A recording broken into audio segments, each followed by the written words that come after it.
এই রেসিপিটি একবার বানিয়ে দেখুন, দেখবেন 1 চামচেই কেমন সবার মন জিতে নিয়েছেন। আর নিজেরও ভীষণ ভালো লেগেছে, কারণ এটা খুব তাড়াতাড়ি বানানো যায়। এই তো শীত চলে এসেছে, এখন কাঁচা টমেটো বাজারে খুব পাওয়া যায়। বেশ কয়েকটা মাল্টি কালার কাঁচা টমেটো নিয়ে এসে ভালোভাবে ধুয়ে পাতলা পাতলা করে কেটে নিতে হবে। এগুলো একটু শক্ত, তাই পাতলা না কাটলে রান্নাটা ঠিক জমবে না।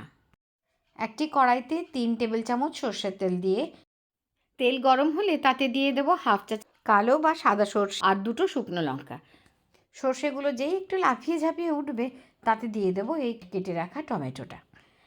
আর খানিকক্ষণ ভেজে একটু ঢাকা দিয়ে রান্না হতে ছেড়ে দেবো নিভু আঁচে। 3-4 মিনিট পর ঢাকনি খুলে একটু নেড়ে চেড়ে নেব, দেখে নেব যে টমেটোগুলো গলেছে কিনা। যদি না গলে থাকে ওতে একটু জল দিতে পারি।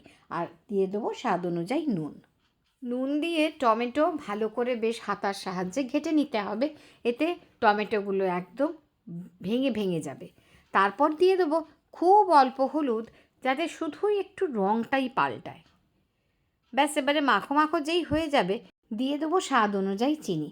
চিনি না দিলে স্বাদের কোনো ব্যালেন্স আসেই না। আর এবার মিলিয়ে দেবো সব থেকে দামি সেই মশলাটা, 3 চা চামচ পোস্ত বাটা। পোস্ত বাটা দিয়ে বেশ ভাজতে থাকবো।